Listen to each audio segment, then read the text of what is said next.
Kangaroo. Here at Hills Foods, we import kangaroo from Australia. It's a wild harvest, authorized by the Australian government and the wildlife resource people there, and we import frozen product. The loins, the rump, the top side are the primary sellers. We also work with kangaroo trim for making burgers and sausages. The loin is the most sought after typically. It's the most tender cut and can be done with a quick saute. The rump and the top side tend to be leaning towards braising method of cooking. You'll see the package is just under about 800 grams, so less than a kilo. There are 3 fillets inside and real simple, just thaw and easy to work with. Very clean, no sinews or trimming to do. It's all a very good yielding meat. People ask me, why kangaroo meat? Why would we bother to import? Well, it's probably the most sustainable protein available on the planet. They're so prolific, naturally occurring, wild harvest, as organic as you can get.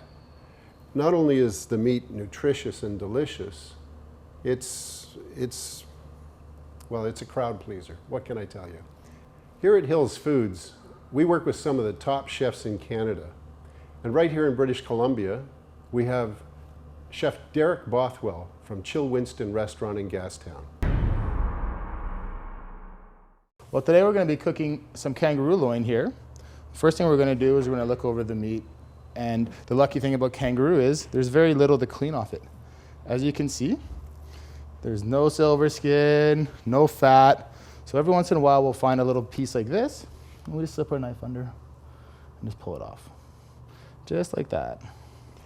Maybe do the other side a little bit, but this is going to be the extent of our cleaning the kangaroo.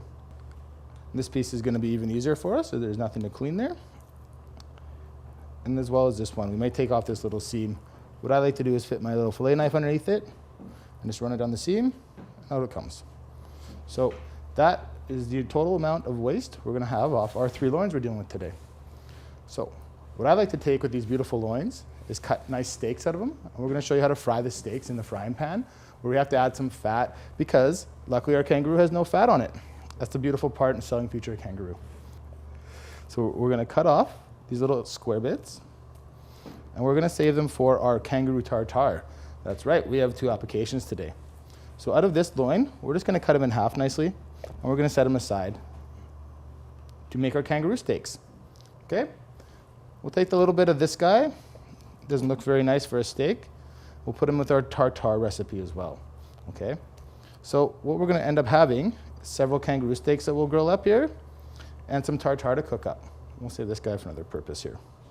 So fortunately, one of the things we have to do for tartare is cut it into little bits. So I like to do that right away. And the smaller, the better. The sharper your knife, the better. Some nice pieces we can cut. I like the kangaroo tartare because it's so lean and it has a great flavor in it. We're going to be able to add a little bit more flavor to it with our capers and Thai chilies, garlic and shallot, and all those great aromats that everybody else uses. We can see the brilliant color on it, nice red. All right, so after we've cut up our lovely kangaroo steak into the little bite-sized pieces we want, we're gonna add all our aromats here. So first we're gonna add some shallots, okay? Diced shallots. They looked like this at one point. Now they're all cut up. Pinch of garlic. It's important, just a little bit of garlic. It's raw, it's strong. Capers. One of my favorites, adds a little bit of a bite to it, a little uniqueness.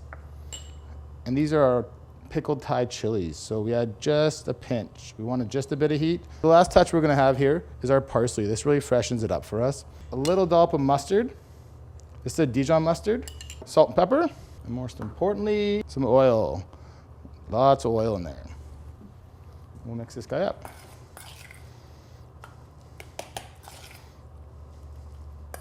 You can kind of see all the ingredients come out now, and you see the reds and the greens and all those nice colors. Nice light summer dish. It's a great winter dish. Makes it a great use for all your trims. So that's what I like to do with all the kangaroo ends. All right, so I like to have this little kangaroo tartare around as a quick snack. It's also a good excuse to eat while you're waiting for your steaks to cook or finish up the rest of your meal. So we mixed it all up before. We're gonna do the final process here. Quick little mix, bring out all those nice colors. I'm just gonna grab it on a spoon here, and we're gonna make a quick quenelle. At my restaurant, Chill Winston, we actually serve this with a kangaroo carpaccio and fresh wonton chips. But here, I'll just give you a quick quenelle of it. Drop it on our plate.